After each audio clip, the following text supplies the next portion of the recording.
Thanks for joining me. I want to walk you through the Wisconsin State form for the financial disclosure statement. Anytime you're going through a divorce, you and your spouse are required to fill out a financial disclosure statement under penalty of perjury. And that financial disclosure statement needs to list all of your income, your assets, your debts, your liabilities, and a variety of other things. I'm going to walk you through the various parts of the financial disclosure statement and answer some commonly asked questions that we get asked from clients and in consultations. And hopefully this will be informative for you and help you fill out your financial disclosure statement when you're going through your divorce, whether that's on your own, with another attorney, or with our firm. All right, so up here is the caption.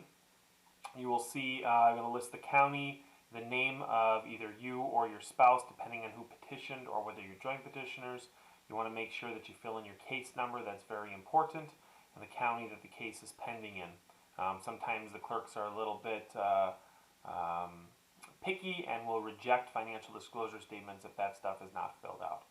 All right, I'll skip over the obvious stuff, but you're going to fill in your general biographical information, your name, your address, your employer, your children, and the people who live in your household are going to be listed here. The state form has some different things than we have on our firm forms.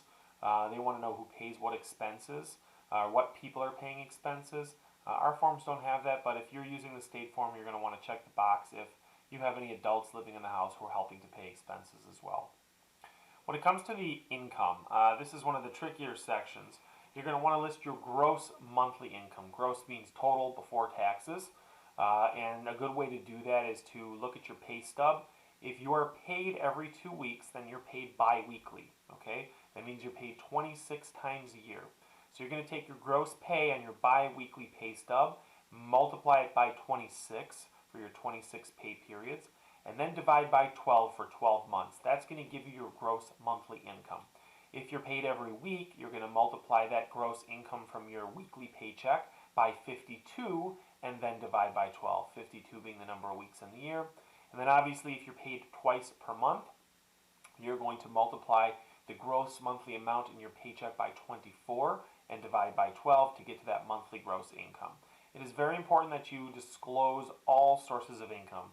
A reminder, this is a financial disclosure statement under penalty of perjury, so you do not want to leave income out of your financial disclosure statement.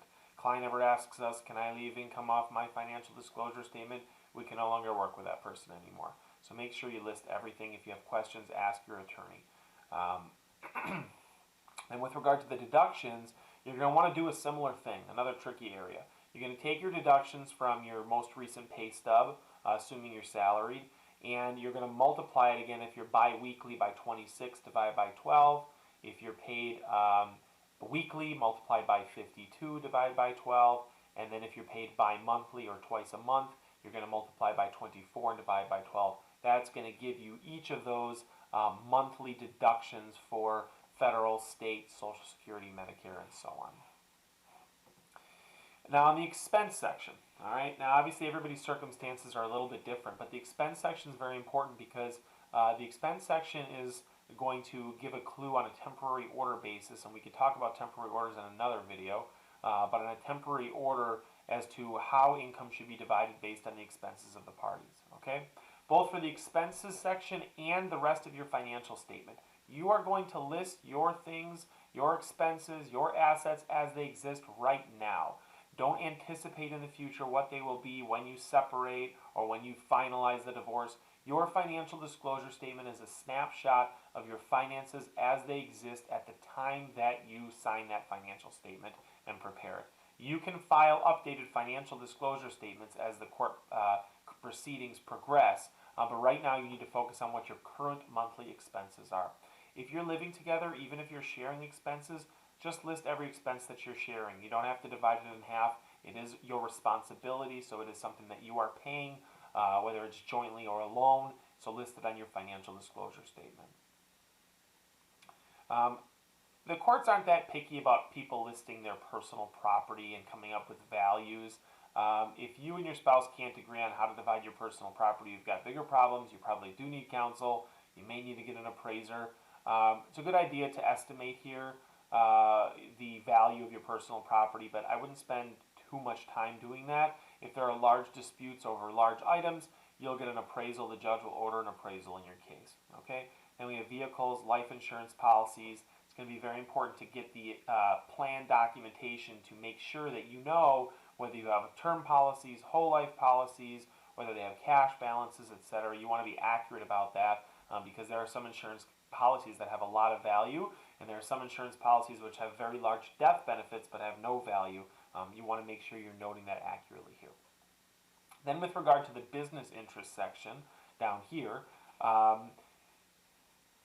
the value is one of the most hotly debated topics in any divorce case. Okay, so in the initial financial disclosure statement, we usually advise our clients just to leave that blank or put TBD, to be determined. That's something that, you're just guessing unless you're a professional business valuator.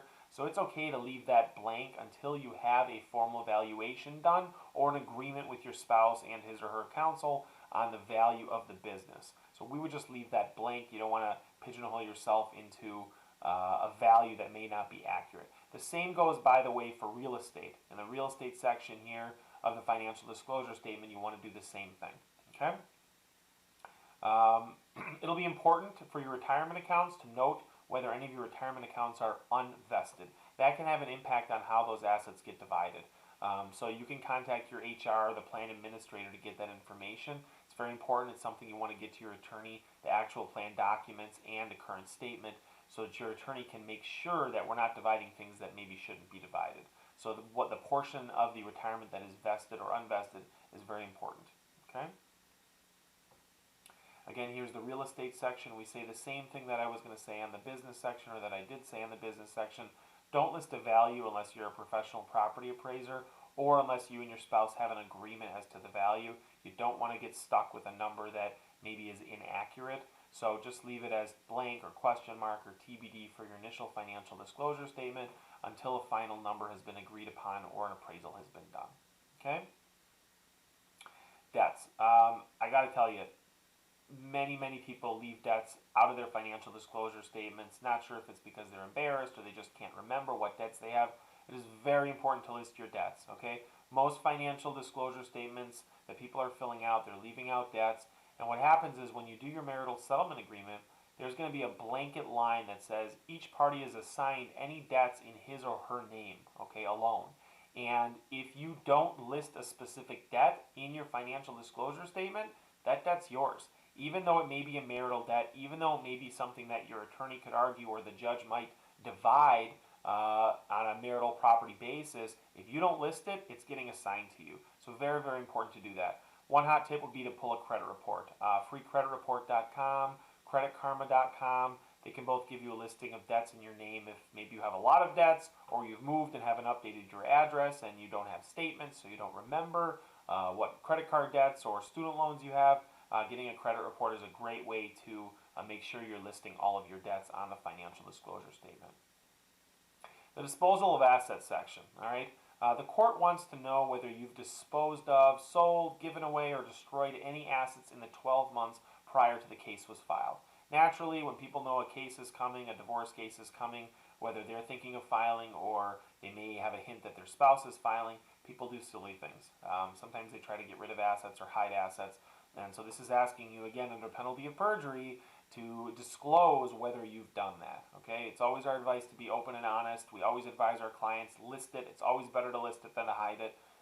So we strongly recommend that you do that you think long and hard about whether it's worth it, and make sure you're disclosing everything that you might have disposed of. It's not illegal to dispose of assets within 1 year prior to the filing of the divorce, but it is against the law not to disclose. Okay? And then there's a couple other questions about whether you're in current litigation or a bankruptcy. You're going to want to sign this document. It doesn't necessarily have to be notarized, but it's not a bad idea to have it notarized.